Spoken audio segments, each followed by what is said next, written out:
Hello again and welcome to Focus. Pakistan is in the international media spotlight amid reports that Western militants are being trained there by Al-Qaeda and other groups. It's attracted much attention and the story caught even more momentum as it was reported that suspected German militants were killed in a US drone strike last week. It's also believed that Western intelligence agencies recently scuppered a Pakistan-based plot to attack targets in France, Britain and Germany.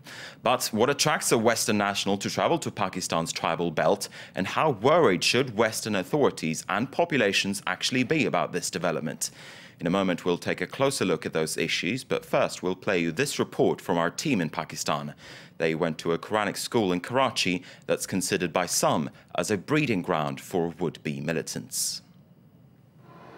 Karachi's Binoria Madrasa is renowned the world over.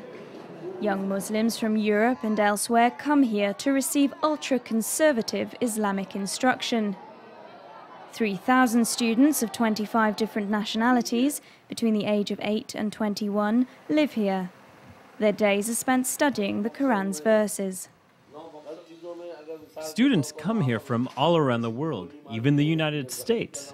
Members of our organization who live abroad are in charge of recruitment. If the candidates are criminals, we refuse to take them. But if they're children from troubled backgrounds, corrupted by alcohol or Western society, and their parents want us to take them, well, we train them up. But it's not about making terrorists. Armed combat is nonetheless an integral part of their moral and spiritual training.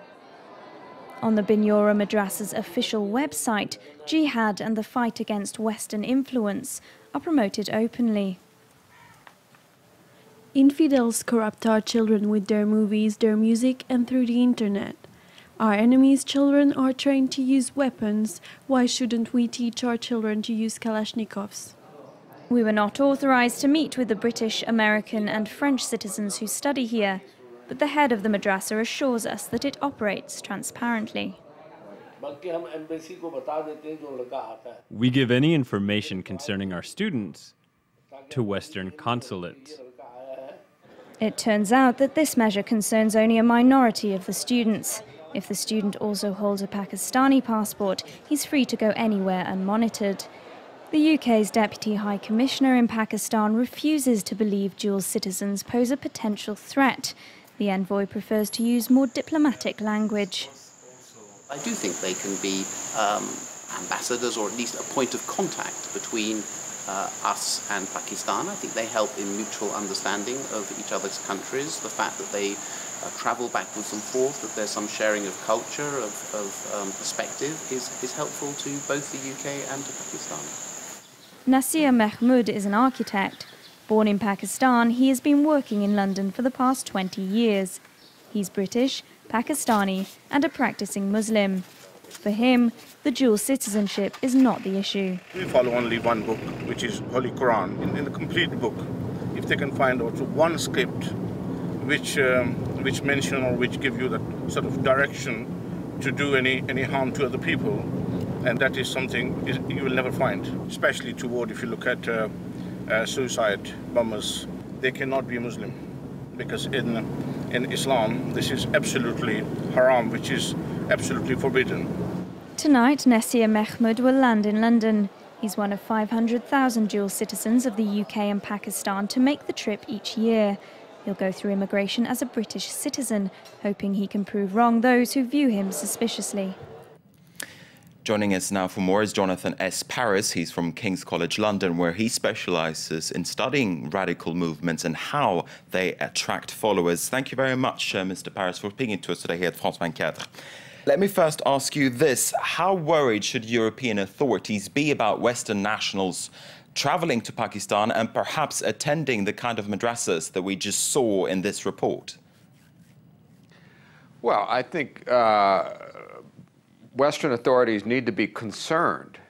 The madrasas themselves are not the problem. The problem is the angry young men or students here who go to the madrasas already alienated from their societies. And then when they're over there, they get the extra training and the motivation to become terrorists. It's not the madrasas themselves that do all of this. It's the actual training camps and Al-Qaeda training camps that are really the harmful element. But you say that there is a real risk that some of these young men, some of the students at these madrasas could travel to the north of Pakistan where they receive training from Al-Qaeda and other militant groups. There is a real risk there. Yeah. Yes, to the areas in between, next to Afghanistan in the northwest, the so-called frontier areas. And of course, the madrasas can be a conveyor belt to that. And by the way, Karachi is a very, very large city, 16.5 million people. And it wouldn't surprise me if there were radicalizing camps right in Karachi. So let's not be hung up about having to go to a certain area of Pakistan. Karachi is plenty large enough to enable a lot of people, young people, to become terrorists. Now, you spoke before about alienation. Do you think that's the number 1 reason why some Western nationals, Muslim Western nationals, travel to Pakistan and perhaps go to the north of Pakistan, to receive training? Alienation is a big word. I think Marx coined there's a lot of reasons why someone becomes alienated. It could be, or becomes part of a terrorist group. It could be social reasons. It's the cool thing to do. Or it could be ideological. It could be anger, not getting a job because you feel you're Muslim. So there's a variety of issues that happens. But the key to understanding terrorism is that angry young men do not explode themselves in British and German cities. It is those who go and travel to areas of Pakistan where they receive that reinforcement, that motivation, and that training that turns an angry young man into a terrorist. Would you say that this is a growing problem? Are more and more people becoming radicalized in this kind of way? I'm not sure what the trend lines are right now, but this phenomenon has been with us since 7/7. You have to understand 7/7, which is the 2005 July bombing of the tubes and the bus in London that killed over 50 people. But you have to understand, before 7/7, people were allowed to go abroad to fight in Kashmir, or to fight against the Soviets in Afghanistan, or to fight in Bosnia. It was considered by security forces here as a pressure valve to release these not so positive people abroad to do their own fighting, as long as it didn't harm Britain. But you see, 7/7 showed that there was a blowback, that people could come back to Britain, as happened with Mohammed Sadiq Khan, who did precisely that. He started in Britain, trained in Afghanistan, Pakistan, and came back to Britain to lead the 7/7 bombing. So you see, things have changed since 7/7. For the last 5 years, we've had this problem of homegrown terrorism. Homegrown terrorism is a big problem. It's not Al-Qaeda seeking terrorists here. It's angry young men here going to Pakistan, as you said, one of the 500,000 people who travel every year back and forth, and going to get to Al-Qaeda camps to get that extra training. And that is the real danger. All right, Jonathan S. Paris from King's College London, thanks very much indeed for speaking to us. And with that, we're going to wrap up Focus this time around. It's been a pleasure to have your company, and do stay with us. We have more news coming your way soon.